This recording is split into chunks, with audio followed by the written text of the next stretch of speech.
മുംബൈയിലെത്തി എവിടെ നിന്ന് തുടങ്ങും എന്ത് ചെയ്യുന്നറിയാത്ത റോഡിലൂടെ തേരാപ്പാര നടക്കുമ്പോഴാണ് ഈ ഒരു എസ്തെറ്റിക് റെസ്റ്റോറൻറ്റ് ഞങ്ങളുടെ കണ്ണിൽ പെട്ടത് കേട്ടോ. എന്നാൽ പിന്നെ ഒരു എസ്തെറ്റിക് ലഞ്ച് ആയാലോ എന്ന് പറഞ്ഞ് ഞങ്ങൾ അങ്ങോട്ടേക്ക് കയറി കേട്ടോ. പ്രതീക്ഷ തെറ്റിച്ചില്ല. സംഭവം എസ്തെറ്റിക് ആയിരുന്നു കേട്ടോ. സാരിയൊക്കെയാണ് അവർ ടേബിളിൽ വിരിച്ചിട്ടുള്ള ടേബിൾ ക്ലോത്തിന് പകരം ഭയങ്കര എസ്തെറ്റിക്സ്.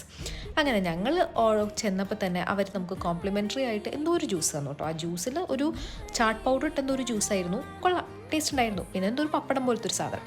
അത് കഴിച്ച് കഴിഞ്ഞപ്പോഴേക്കും ബിരിയാണി വന്നു. പിന്നെ എന്തോ ഒരു അട പോലത്തെ ഒരു സാധനം ഓർഡർ ചെയ്തു, അത് വന്നു. പിന്നെ ദേ ഇതാണ് ബോംബിൽ ഫ്രൈ കേട്ടോ. ബോംബെയിൽ മാത്രം കിട്ടുന്ന ഫിഷാണ് ബോംബിൽ എന്നുള്ളത് നിങ്ങൾക്കറിയോ? ഇനി അല്ല എങ്കിൽ എനിക്കത് കമൻറ്റ് സെക്ഷനിൽ പറഞ്ഞ് തിരുത്തി തരണേ. നമ്മുടെ നാട്ടിൽ കിട്ടില്ല എന്ന് തോന്നുന്നു കേട്ടോ. അപ്പോൾ അതൊക്കെ കഴിച്ച് കഴിഞ്ഞപ്പോഴേക്കും ഞങ്ങൾ ഡെസേർട്ട് പറഞ്ഞു കേട്ടോ. ഡെസേർട്ടിനൊരു സാധനം പറഞ്ഞതിൻ്റെ പേര് എനിക്കറിയില്ല. എനിക്ക് ഹിന്ദി പേരുകൾ പൊതുവേ ഓർമ്മയിൽ നിൽക്കില്ല. മെല്ലെ മെല്ലെ ഞാൻ പഠിച്ചെല്ലാം കാണപ്പാടാക്കി ഞാൻ പറഞ്ഞിരുന്നതായിരിക്കും. അപ്പോൾ എൻ്റെ വീഡിയോസൊക്കെ ഇഷ്ടപ്പെടുവാണെങ്കിൽ ലൈക്ക് ചെയ്യാനും ഷെയർ ചെയ്യാനും സബ്സ്ക്രൈബ് ചെയ്യാനും മറക്കണ്ട. Thank you for watching. Tata.